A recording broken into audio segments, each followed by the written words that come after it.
vouch for everything he did, but everything I've ever seen with him is contrary to what I've seen in the doc. Now, some people are kind of like, jury thing. So the juror stuff, like, they're coming with this new theory now that maybe there was jury tampering, and they're saying that maybe 50 has the proof from these behind the scenes tapes. Remember, 50's on the phone with his lawyer saying, yo, we got to find a way to kind of like, influence the jury pool in a sense, and we gotta squash this, or we gotta hire PR, and essentially they're saying that it borderlines on jury tampering. Now, there's this idea, and if you guys don't know, there's some people that worked for Diddy.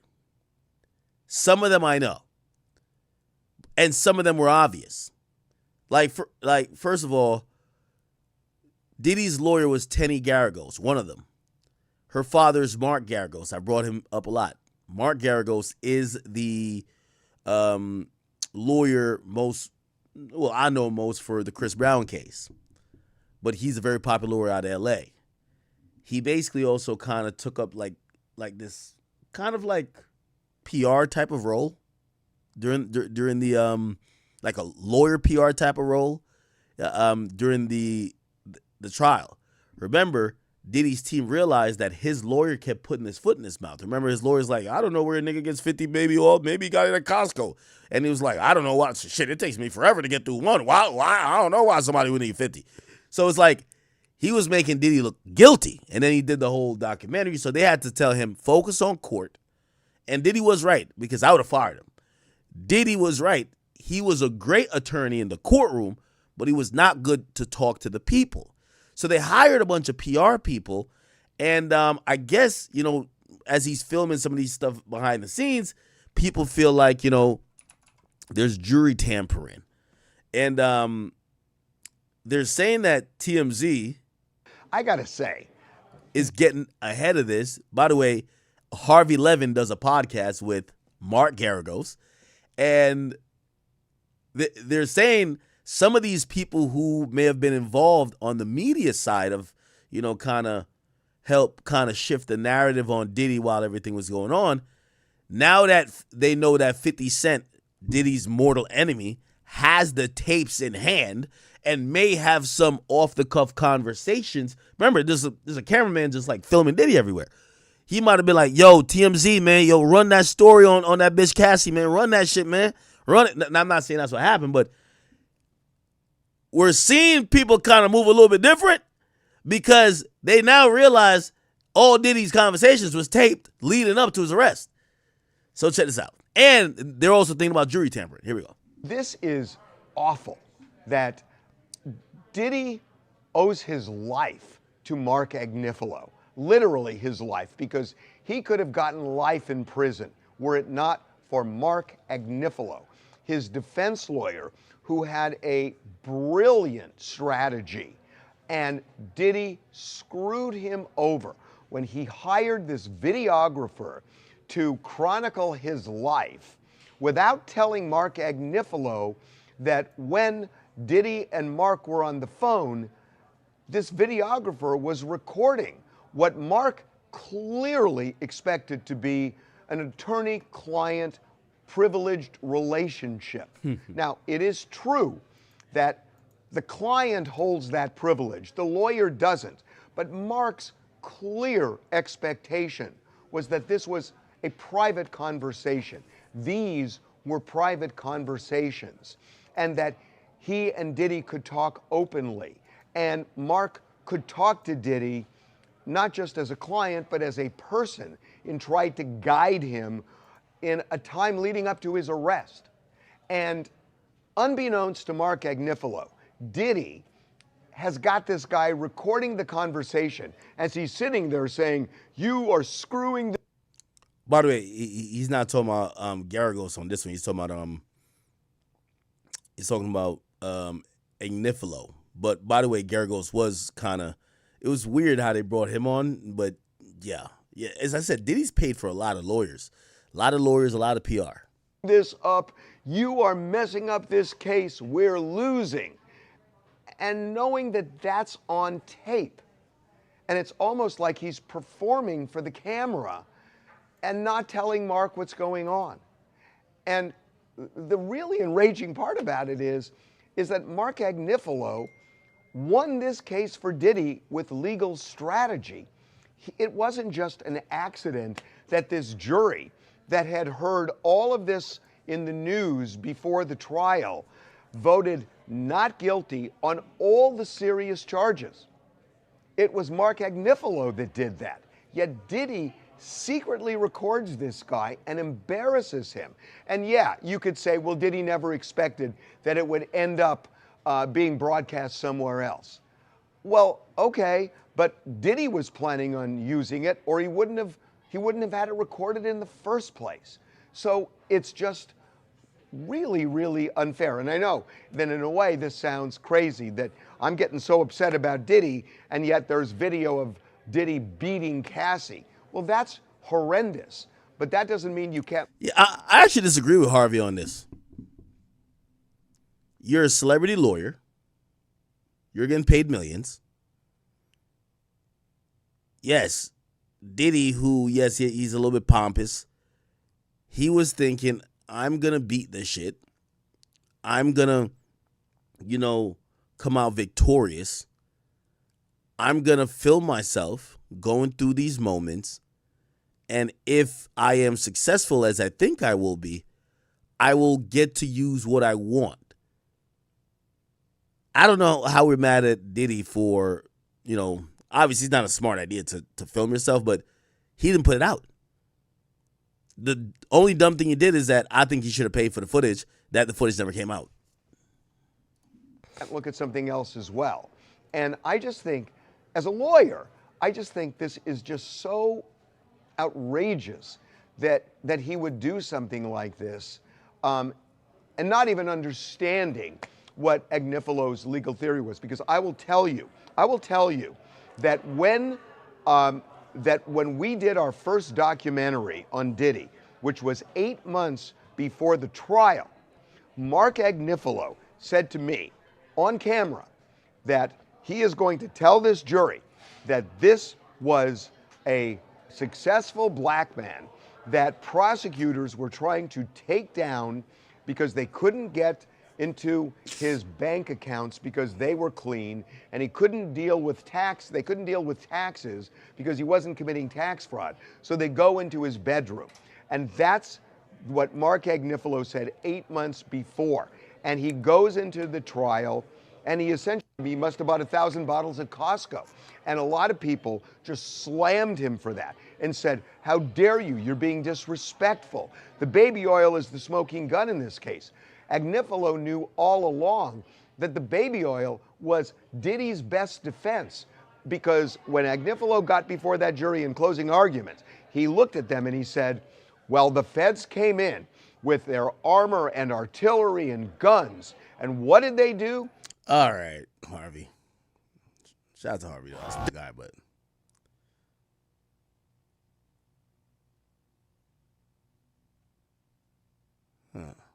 Diddy really screwed up. No matter what nobody said, let's just here and there, y'all are not working together the right way. We're losing. Well, he says we're losing, but the reality is Mark Agnifalo's podcast. In prison. The second thing that he did is, by having a third party that's privy to the conversation, the videographer in this case standing there, there's no privilege, right? Diddy waived that entire privilege. Now, it didn't end up backfiring because it seems nobody knew. Diddy did two things here. Number one, he betrayed Mark Agnifilo. What do you think? What do you think? To find out how Agnifilo really feels here. And Mark kind of skirted it some, but I think you get the sense. Diddy knew that Mark was being recorded, but Diddy didn't tell Mark. Does Mark feel betrayed by Diddy? I've not talked to Mark about it. What do you think? Would feel. What do you think? I will tell you, I'll just tell you, if it was me, I would be more than a little upset. I was more than a little upset when the client didn't know and I was being recorded. I mean, there was a while there where I was meeting clients under bridges, freeway bridges, because I was PTSD over it. So I think, as a lawyer, it is one of the most inviolate oaths that you take to protect the client confidentiality and the client privilege. So I don't know. I haven't talked to Mark, but if I were Mark, I would be out of my head. Out of my head. It's incredible. Diddy did two things here. Number one, he betrayed Mark Agnifilo, who, to your point, did so much for him. Obviously, without Mark Agnifilo, may very well be spending the rest. It seems Diddy and his team were very upset when they found out that this footage was part of the Okay, so it's not really a big deal. I feel like they're doing a lot over nothing. Okay. All right. Is there anything else? I'm trying to see if there's anything else with this. Probably not. Well, I guess there is. So, remember this guy? Clayton Howard. He's the guy who's suing Cassie. He claims Cassie gave him an STD. He claimed that he was emotionally, and he actually accuses Cassie of sexually assaulting him. He told a story of, he said Cassie had him fuck her on her period, and he felt embarrassed. By the way, this was him talking about the lawsuit. The heavyweight champion of the world. Cassie is Cassavelli. Cassavelli. If she came out with another album, Cassavelli. it should be Cassavelli, the last OG, whatever. Because Cassie this was a masterful Hell Hath No Fury Like a Woman scorn. She double did. And see, this is why she messed up. She won when she got the money. She should have took that money and she should have moved to fucking Europe. 48 laws of power. Yes. Once you win, you stop. Know Listen to me. when Look, to stop. Look. Once me and you go at it, Those men may feel they don't have claims. They may nasty work. And it compels me even more to be the one to seek justice against her, because somebody has to do it. Right. She manipulated dozens of men. Okay, some of those men may feel they don't have claims. They may still be so infatuated with her that they're not making the connection. This guy makes the connection. I didn't know about these other guys. And if I didn't know about these guys and you were flying me all over the state based on the same thing you just did to Sean Combs, you're a co-conspirator. So if the government won't grant me my right as a legitimate victim of this cribbo conspiracy to hold you accountable, you know who will let me? The civil courts. And that's the only remedy for a private citizen when the prosecutors won't help you, is the civil court. So this is why I sued her. I can prove she was a part of this conspiracy. Hell, she basically confessed to it on the stand. Why would no one want to hold her accountable for it and still support her like she's a victim, knowing she manipulated dozens of men? Well, look, I have tweets going back months that... Okay. Now, before I get into the latest filing, I don't know if y'all remember this.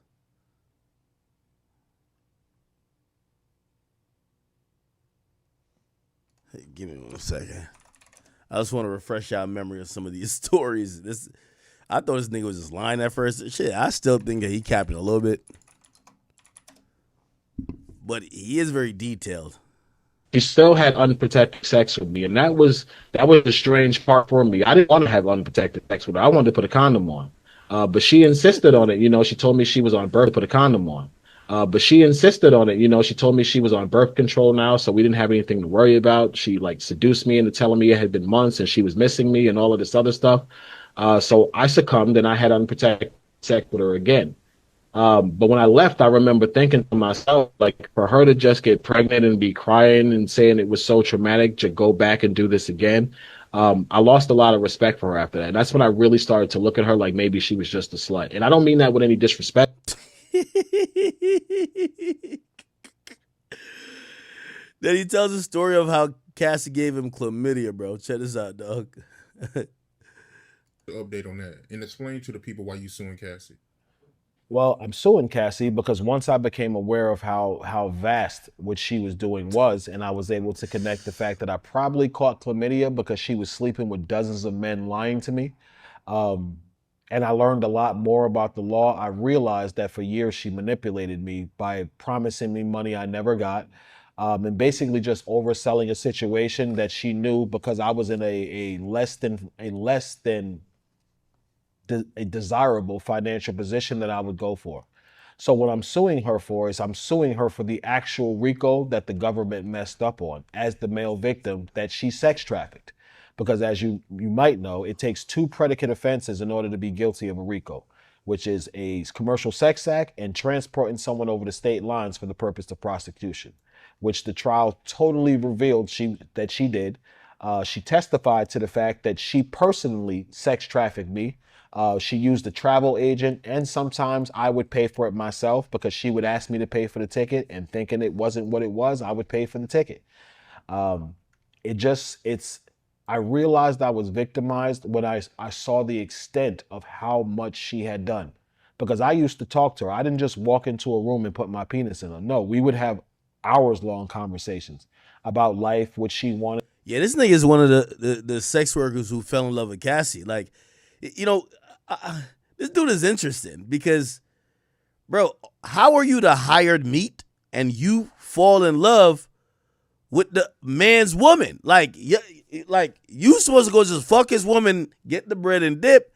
You start pretty much falling in love with her. According to him, he claimed he got her pregnant, she got an abortion, but he claimed that, you know, she also gave him some shit too, which is chlamydia. With Diddy, different things she wanted to do, her career, her business. Not one time did she say, you know something, Clay, I like you, so let's just be careful because I'm doing this because Sean is making me. That's what she used to call him. I'm doing this because Sean is forcing me, so I don't want you to catch anything, so maybe we should use condoms. No, she's lying. She's hating on the girlfriend I have at the time, telling me that I'm choosing basic bitches over her. That don't sound like no victim to me, my dude, when you jealous because the male escort you paying got a girlfriend he want to see more than you. You know what I'm saying? It's just dirty work, man. It just confirms for me even more that minorities don't have any rights in this country. Oh, man. Anyway, the latest update is that his lawsuit is actually progressing. According to the judge has actually granted him an allowance to serve, and an allowance doesn't mean money. They're allowing a different type of service. So when you file a civil lawsuit against someone, you have to alert them that there is a lawsuit that has been filed. That's the first step. So you need to alert the person who you're suing that you're suing them. That's after you file your complaint. Until you alert that person, a judge is not really going to go forward with it, and a judge won't then say the other person is not responding because they're saying they didn't know. You could imagine Cassie's $20 million up, actually $30 million because she got the money from Intercontinental, $10 million, and then $20 million from Diddy. She's like out the way right now, right? And, you know, obviously she's probably ducking and dodging cameras and any type of interview. She wasn't even featured in a documentary. And Clayton Howard, I don't know how he got some bread to like do this, but like he got the lawsuit going and he's been trying to serve her. Now, at a certain point where you can't serve someone or the judge, you know, you got to go back to the judge a couple times with it. Be like, yo, we tried. We went to their house. We went to where their vehicles are registered to. We went to their place of employment. We went to, like, you know, you got to do some shit. The judge will eventually grant that the person could be served through alternate means. What does that mean? Yo, just go there and tape the fucking shit to their doorbell. They got to come home sometime if they're never home. What else? They might be like, yo, that person said they got 5 different properties. You don't know where they're staying at, but they're a person of note that, you know, is in a hip hop circle. Well, publish it in a big platform and you could serve them by the press. Let them find out through the media that they're being sued. Eventually, the judge will be okay with service if you can't find the person themselves to serve them. So now the judge in that case is saying, yo, y'all haven't handed the paper to Cassie. Maybe she's evading it. Maybe, you know, for whatever reason, she's just unavailable. You could serve her through alternative means, and this is after repeated failed attempts to reach her through traditional channels. So, yeah. This him Good again? evening, TikTok community. This is Clayton. author of Cassie, victim or co-conspirator, also recent participant in 50 Cent's documentary, which I will not speak badly about, despite the fact I do have some negative feelings about it. Oh, wow. So today, audience, Cassie was finally served with the lawsuit against her. Oh, wow. A lot of women out there believe that Cassie's a victim. And you believe Cassie's a victim because of the domestic violence she faced. Again, like I've said in a lot of different interviews, domestic violence is horrible and no woman deserves to be abused. But Cassie was not abused to be in no sexual encounters, people. That is a factual lie that was manipulated by the U.S. Attorney's Office. People, you may not want to believe it because Cassie's a beautiful girl and she was young when she started this, and many of you women who don't look like her look up to her because women look up to beautiful women. But just because a woman is physically attractive, it doesn't mean she's a damn superhero, people. Cassie's not a superhero because she's physically attractive. Cassie's a human being.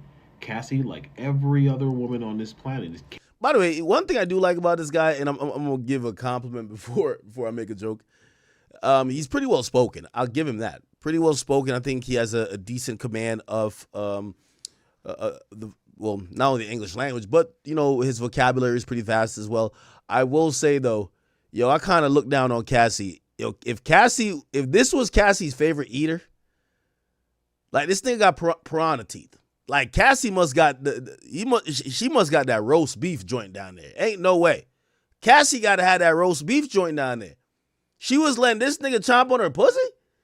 This the nigga that was, come on now. Like, yo, chat, you ever see, like, sometimes you be, like, idolizing these women, and then you see the nigga that was fucking that they were kind of, like, strung out on you. Like, what? Nigga, I had a chance.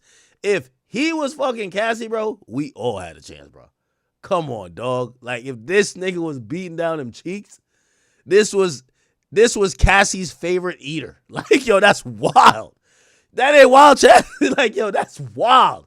If this nigga was Cassie's favorite eater, we all could have fucked. You feel what I'm saying? Like, yo, this nigga was fucking. Yo, chat, I'm not even a dirty Mac type of nigga like that, but you gotta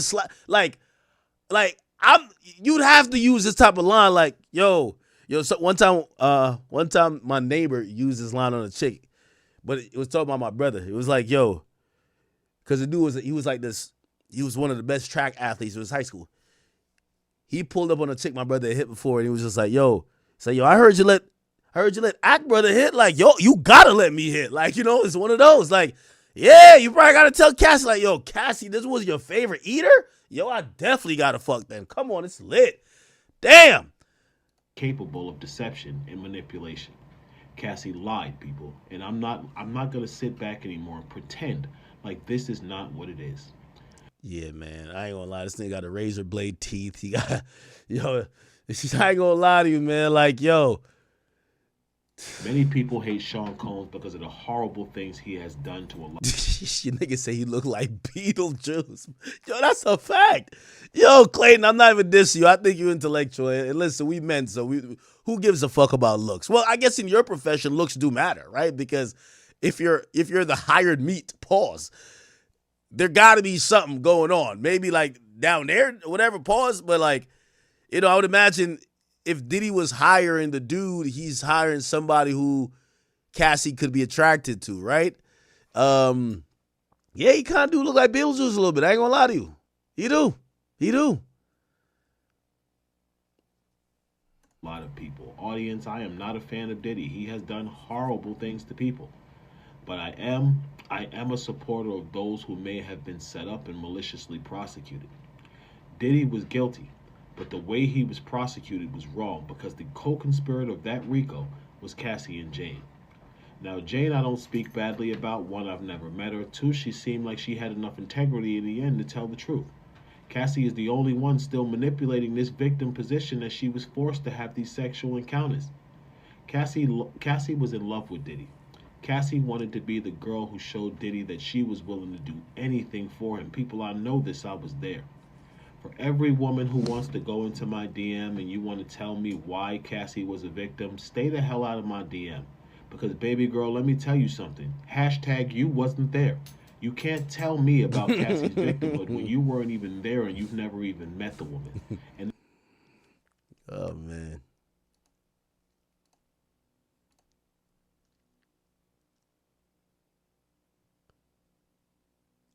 These are some of the claims. It's an active participation.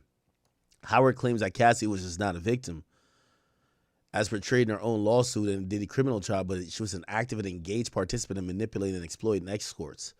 He alleges that Cassie forced herself on him and she gave him an STD. He also claims he was ordered to masturbate for hours, causing physical injury. Nah, chat, that's hilarious. Yo, chat, that is yo, that's like, what's that called? Gooning or edging or whatever. I don't know what it is, bro. Yo, if you ever had to, you ever had one of them long days? I know it's TMI, but you ever had one of them long days on Pornhub? You on like the 90th page, bro? Like you just can't find that one position from the right bitch. You know what I mean? That gonna do it for you, nigga. You've been stroking your shit now for like 25, 30 minutes. Every time you look up at the clock, the minutes are going by like this. Yo, at some point, your shit is rock hard, nigga. This shit, yo, my nigga, at a point, it should start feeling sore. Pause. You know what I mean? Like, I guess that's the injury he's talking about. The nigga said he jacked off till he injured himself. Like, yo, this is crazy, bro. Yo, he said he jacked off till he injured himself, dog. This is wild, bro. Yo, this nigga said he was ordered. I ain't gonna lie. Jacking off for hours don't even sound fun, though. I can't lie to you. No way. Jacking off for hours does not sound fun. Jacking off for hours does not sound fun, bro. Jacking off is like a quick type of thing. Pause. For hours? No. I could see sex for hours. Obviously with some breaks and shit like that. I could see sex for hours. Jacking off for hours is wild, bro. Hell nah, bro. Hell nah. So here's the abortion claim. He alleged that he got her pregnant during one encounter and she aborted the child without his consent or knowledge. Manipulation. He states that Cassie embraced Diddy's power and used it to manipulate him into participating in these encounters. I think that's actually a decent claim. He's basically saying, yo, yeah, just like how Cassie was claiming that Diddy had all this power and it was able to manipulate her, we got manipulated through Cassie using an extension of Diddy's power to manipulate us. Damages sought. Damn, he won $35 million in damage, along with full recovery for past and future medical expenses and mental health treatment costs. What? Violence is not a get out of jail free card like Monopoly, where you can get that card, get out of jail free, and still collect $200. No, just because a man put his hands on you don't mean you couldn't have been a drug dealer. Just because this man put his hands on you don't mean that you willingly didn't kill somebody. Just because a man put his hands on you doesn't mean you are not a scammer. Just because a man puts... Yo, why this nigga... Yo, I'm still stuck on this nigga saying he jacked off for hours and had an injury, bro. Yo, that's wild. His hand on him don't mean a woman can't be a hoe who likes large members and likes to sleep with a bunch of men. People, the probably the most damaging thing I'm about to say that people are not gonna like is this. Audience, Cassie was a hoe. Cassie was a hoe who liked to sleep with guys who were good in bed, and I was one of those guys. It's a shame that I am being attacked. Yo, I'm gonna keep it a beat with you. He's good at playing victim, but I will say this. Yo, this guy right here, I don't even think he's pro Diddy. I don't even think like he like, oh nah, man, why'd y'all do that to Diddy? I think he one of them niggas is like, yo, it's no way you about to bust down $30 million and not give us none. Fuck that. Fuck that. Like, even when you hear him tell the stories, like, remember he said he was telling a story, he was with his chick, and he was just like, yo, Cassie gets on the phone. She calls me. She says, yo, whatever, I got 5 bands for you. I said, you got 5 bands? I left my girl. I went to go get that money. Like, he was always about the money. He's the type of nigga, like, I felt like if Diddy put 20 bands on the table, he would have fucked Diddy. He's a money guy. You gotta, if you heard his stories, it was always driven about the money. Remember when him and the other, like, escort used to be, like, doing joint interviews? He would say it. Like, he would say how much money he got and brag, basically saying, yeah, I got thousands. I don't know how you got hundreds. He was, like, he's a money guy. And all of these women want to make it so. The probably the most damaging thing I'm about to say that people are not going to like is this. Audience, Cassie was a hoe. Cassie was a hoe who liked to sleep with guys who were good in bed, and I was one of those guys. It's a shame that I am being attacked, and all of these women want to make excuses for a woman who is a whore. Cassandra Ventura was a whore. She may not be a whore anymore. She grew up, she grew out of it. People change. It's okay. But that time of her life, she was a whore. She liked to have schmecks. She liked to schmuck Enos. She loved all of that, people. She used to do it for hours, and Diddy did not make her. The only thing Diddy used to make her do was stop when she was going too long, and that's the damn truth. Now, the sad part is that as the actual victim of this conspiracy, that I still don't get the same respect as Cassie, because Diddy... Yo, this is the final boss.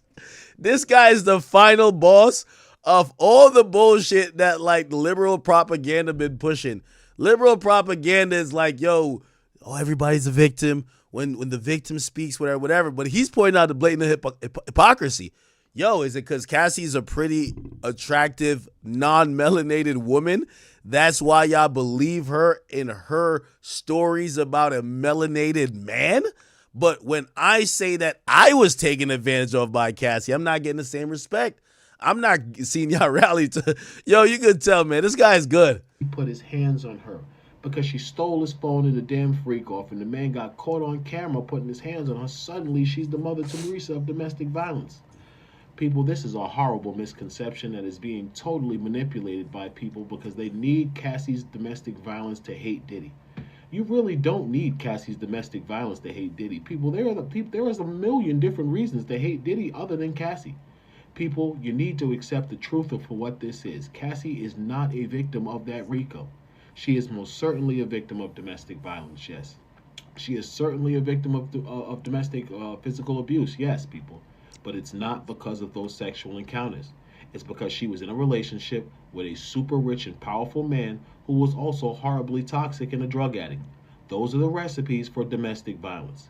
When you're constantly in a relationship with someone who is drugged up all the time, emotionally imbalanced, and has a super ego, women, you're good. I like how he's holding a mirror up to, like, you know, especially liberal and progressive people who, you know, trigger words are usually like, no, let's listen to this victim. And he's like, no, I'm demanding the same amount of respect and the same amount of, like, hey, y'all should want to support me, Sue and Cassie, right? And we all know on that side of the world, it's like everybody's a victim. So now he got a whole TikTok channel going in. Okay, people, continuing my series of speaking the truth with regard to the matters that I know and that I was involved in. I am Dave, or Clayton, here to talk about some of the things that people really wanted to know about the Sean Combs trial and the relationship between Cassandra Ventura and Mr. Sean Combs.